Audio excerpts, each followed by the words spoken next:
Hey everyone, welcome back to my channel EduVibe. Today we'll start with completing that unit with some practice questions, some practice question of unit B of grade 11 chemistry. So let's start with the first practice question is from the ideal gases and the real gases. So the question says that gases melt much more quickly than do liquids. So explain. So how the gases melt quickly than the liquids. So we have to explain this by the properties written. So as you all know that the gas molecules, if they're in the container, they have a more kinetic energy to move. So they can easily move. So they have more kinetic energy. For this, for more kinetic energy, because the liquids have the less one, then the molecules of liquids. So because of that reason, they have a more kinetic energy. That reason will mix more quickly the gases than the liquids. So that's the reason you have to explain from the properties of the gases. Next question says that describe the three main ways that an ideal gas is different from the real gas. So we have to explain the some differences between them. So firstly, the ideal gas are the, if you talk about the ideal gases have the point masses, as we know that they have a point masses and they have no volume in this. So they don't have any volume, and they are the no intermolecular forces involved in this too. So no intermolecular forces, or you can say attractions, and collisions are elastic. Here the collisions are elastic, so they can do more collisions and bonds in that. And for real gases, if we talk about the real gases have the size of molecules is significant. So size is significant of the molecules. And if we talk about the high temperature, in high pressures, so in high pressures they have intermolecular forces. They have intermolecular forces which will turn out the gases into the liquid state. So in that case, the collisions are inelastic. Collisions are inelastic. So that's how they're different from the either gas is different from the real gas because of these three reasons of that. You have to explain in the paragraph if you want points and that table form. You can explain it anyway. So let's move on to the next one. So in this, we have to convert the 96.5 kp into the ATM and the mmHg, means atmospheric pressure and the milliliters of the mercury. So from the kPa to the ATM, so we have a 96.5 kPa, which have to be multiplied by the 1 ATM divided by 101.325 kPa. You cut this all and you get about the answer of 0.952 ATM. So that's your answer for an ATM. And the same should be in the mmGh. So 96.5 kPa, we have to raise the kPa. So we have to multiply this by 1.010325 kPa. And you want this in mmGh. So it's 760 mmHg. So these are all the from the table we learn that this convergence goes to this goes to this. So you cut the kPa and you solve this all and you got about 724 mmHg. So that's how you can deal with that questions. It's the same kind you have to deal with, that which thing you have to cut, you have to bring that thing in the denominator and the other thing be in the numerator. Then you easily cut this and you can solve, multiply and divide, you get the answer. For the next one, you have to do the combining volumes. This is from the combining volumes. So what volume of water vapor forms when 250 ml of hydrogen combines with the 125 ml of oxygen? So Here they are about the hydrogen is combined with oxygen and the water vapor. If water vapor is formed, means water in gaseous form is formed. So it's basically the hydrogen which is in gas plus oxygen which is again in gas will give you H2O in gas. So we balance this quickly and we get this. So they mentioned that hydrogen has the volume of 250 ml. So this has the volume of 250 ml, and oxygen has the volume of 125 ml. So this is 125. So we have to find the water's volume, water vapor volume. We have to find. So this has to be fine from here. So either you use 250 and get the required upon given, either you do 125 uh, uh, required upon given. So for this, you get the same answer for the each time. If you do with 250 ml multiply by 2 by 2, so this cancel out, you get 250 ml. You get this answer. Or if you do with the again with oxygen, so oxygen is 125 ml, and you multiply this by 2 by 1. When you solve this, you get the same answer, which is 250 ml. So either use this or you use this, you get the same answer. So that's the kind of the questions they asking about in that thing. So that's all you think. Next question we have: the high nitrogen fertilizer is made by reacting ammonia gas with the nitric acid to produce the aqueous ammonium nitrate. Can the law of combining volumes be used to predict the volume of ammonia gas required to react with the 100 liter of nitric acid? Justify your answer. So firstly, this is the type of reasoning question. So first I'll find the what is the type of balance equation we have to find. So it's the ammonia gas which is with the nitric acid. So ammonia gas is NH3 gas. So NH3 gas plus HNO3. This is the nitric acid. So this is an aqueous, and this will give you the aqueous ammonium nitrate, which is NH4NO3 aqueous. So this is the kind of thing you get, and this is the balanced. I think yeah, this is balanced. So they ask about is the law of combined volumes is used in this to put the volume of ammonia gas if we have a nitric acid or the volume of 100 liters. So I have to find the volume of this. Can we find this? No, because this is in gaseous, this is in aqueous, and this is in aqueous. If we have to be in reactant side and product side, both should be in gaseous. So if they all things in gaseous, then we can solve then we use the law of combining volumes. So at that case, we should say no, the combining volumes do not apply to this because this law is only applies to gases if they have an equation in an equation, not a liquid, not a solid, not aqueous. We all should be in gaseous state. Then we can solve. You can explain the more reasoning if you want. So this is just for like you have to show this equation to get the mass. So for the next question, this is from the, let's see this is where is from the which law is that.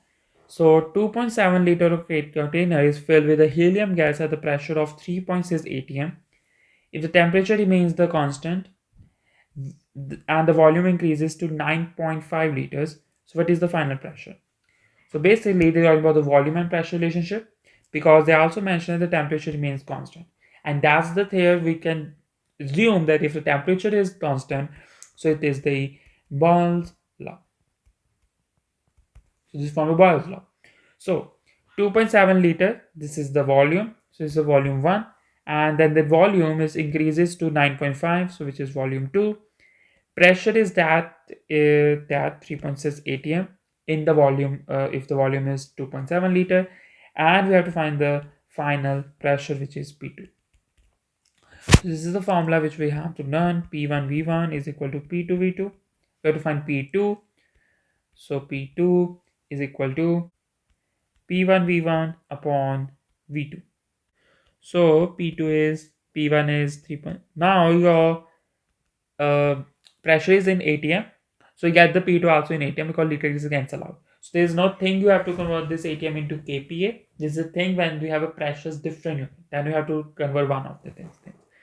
So V1 is 2.7 liters divided by 9.5 liters. Liter cancel. When you solve this, you get P2 of about 1.022 something. So we get 1.0 ATM, and this is the answer. So you get a 1 ATM. That's how you can solve.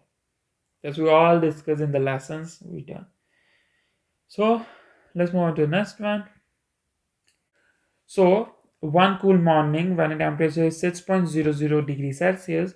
So if they mention the temperature, this means this is not from the Bohr's law anymore because we now have a temperature. A balloon containing 2.00 kiloliters of helium is used as the proportional attraction over a shopping center.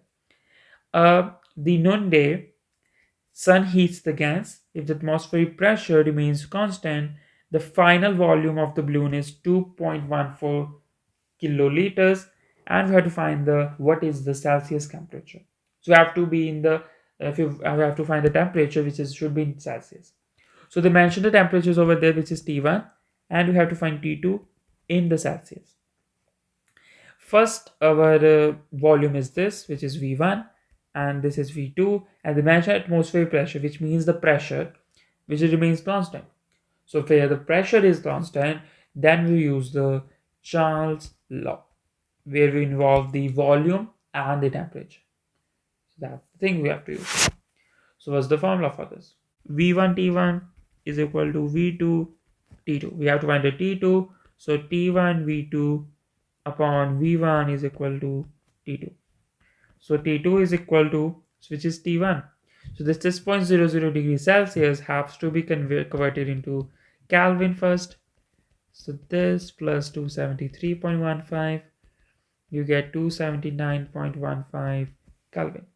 So 279.15 Kelvin. V2 is, so this both in kiloliters. So we take that all should be in kiloliter because if one of these is a liter and another is a kiloliter, then you have to convert the one of them. But this both in kiloliter, so doesn't matter, both cuts out the same thing. So it's 2.14 kiloliters, and this should be divided by 2.00 kiloliters. This both cuts out. You get T2 of about 298.69 Kelvin. You have to minus this by 273.15 to get in Celsius again. So when you solve this, you get 25.5 degrees Celsius. 1 in 3 seconds. So that's your T2. So that's how you have to solve. You have to just know that what's the mention in the question, and you identify the law, and then you have to know that formula too for that law, and then plug it in and get the answer. That's all you have to do. Next one. So this is a kind of the now the not very like a same question as we did in the laws, simple question. This is not kind of a 3D question. We have to do some extra work to in this. So what's the extra work?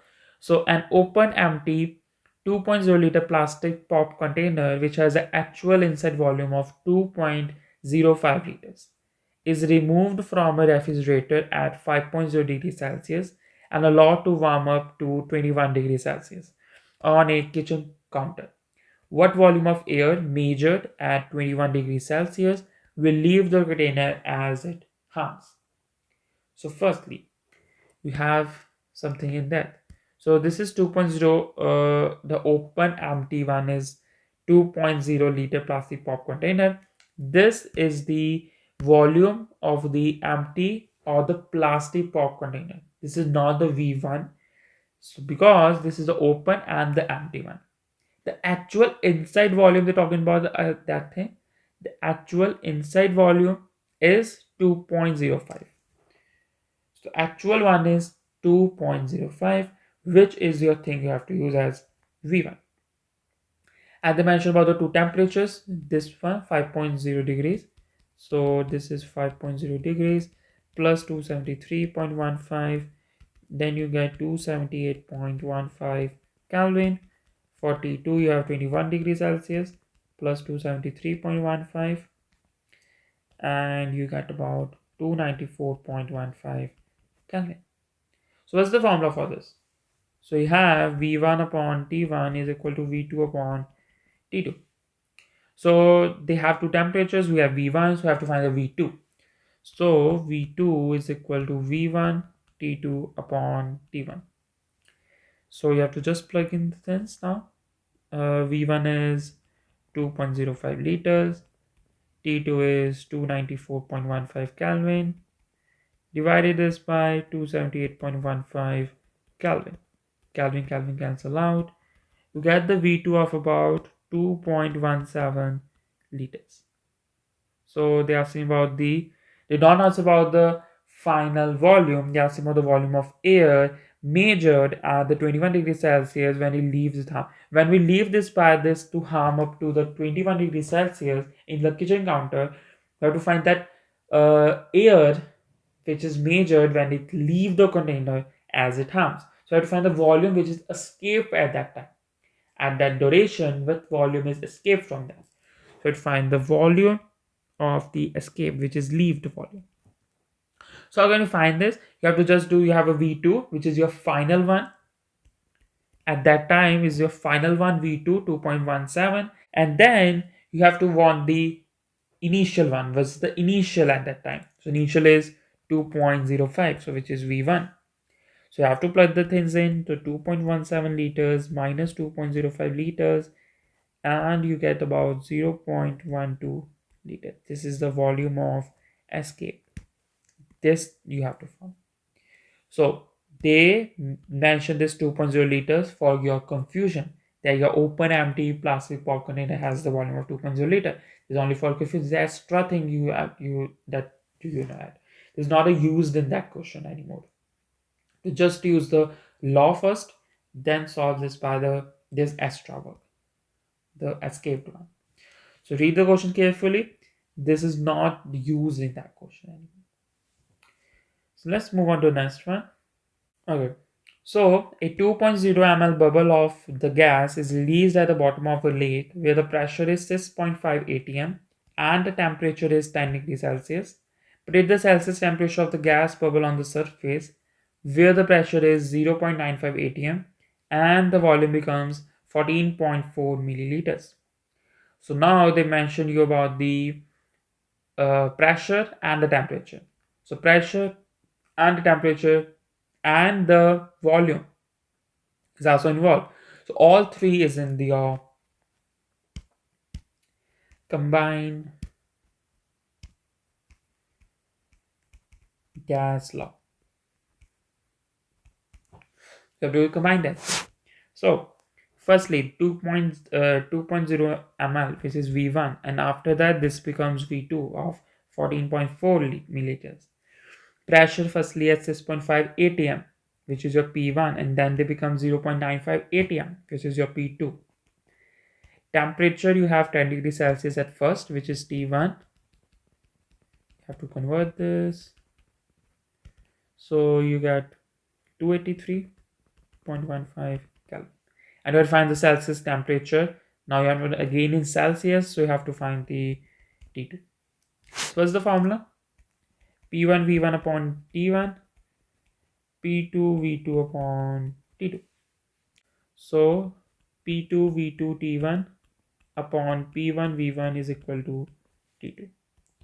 So T2 is equal to P2 is 0.95 atm. Then V2 is 14.4 ml. All the units are same of pressure and volumes, nothing matter. So this is 283.15 Kelvin. This whole thing divided by P1, 6.5 atm, and V1, which is 2.0 ml. M and ml cancel, atm cancel, and you get the T2 of about 297.16 Kelvin. Minus this by again to get in Celsius. So when you solve this, you get about 25 degrees Celsius. So that's your answer for this. So every time they ask about the Celsius temperature, but firstly you have to be convert this into Kelvin first. Use that thing in that formula, and then again do minus 273.15 into the Celsius. That's all thing you have to doing this. So this is from a combined gas law. Let's move on to the next one. What volume does 50 kg of oxygen gas occupy at a pressure of 150 kPa and the temperature of 125 degrees Celsius? So they mention the pressure, they mention the temperature, mass, and volume. So it's all the things in the one time only. So this means this is your last law, which is your ideal gas law. That's why you have to use. So they mention, they give you the pressure, they give you the temperature, they give you the mass, you have to find the volume. So for this, you don't have the mass. So you have a mass, but you don't have the n for this. So for n, you know this is mass upon the molar mass. So mass is 50 kg. The 50 kg have to be converted into grams first. So 50 kg divided by 1000 is 0.05 grams. For molar mass, it's all over there. So you have oxygen O2, which is this has an atomic mass of 16.00. You have times with by 2, you get 32.00 gram per mole. That's why we convert this into grams. Then 0.05 grams divided by 32.00 gram per mole, and you get about 0.0015625 moles. And your temperature is in degrees, so 125 degrees Celsius plus 273.15, you will get about 398.15 Kelvin. So your formula is PV is equal to nRT. You have to find the V, so it's nRT divided by P. So N is 0.0015625 moles. This should be like, your R is 8.314 into kPa. kPa dot liter divided by mole per Kelvin. And this has to be divided by unit by temperature. This whole thing divided by the pressure, which is 150 kPa. So kp cancel, moles cancel, and Kelvin also cancel. When you solve this, you get about 0.034481 liters. And this is not a kind of the nice thing as the answer. So if you want, you can convert this into kiloliters.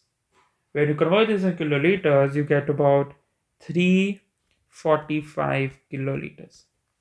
You have to just this divided by the 10 raised to power 4. Then you get 344. Which is in a 3 sit this. So this is your answer for that's the volume. So that kind of work you have to do for the Euler gas law. For rest of the laws, there's not like this kind of work because sometimes you get the mass. Not sometimes, every time you get the mass, because to be on the question of like 3 to 4 months, that's why they give you like this. So that's all what you have to do. Question, we completed that unit, and we finally completed that unit with the all topics explained, with the practice questions, and you get the playlist of this in the description of the whole that chapter. So after some days, after very soon, we start with the third unit of this course, which is grade 11 chemistry, and you will get that unit 2. That next week was the long unit, so we started as soon as possible. So that's all for this lesson. Learning medicine with EduVibe. Learn smarter but not harder. Please like, share, and subscribe to my channel. If you have any questions, let me in the comment section. See you in the next lesson. Till then, stay connected with EduVibe.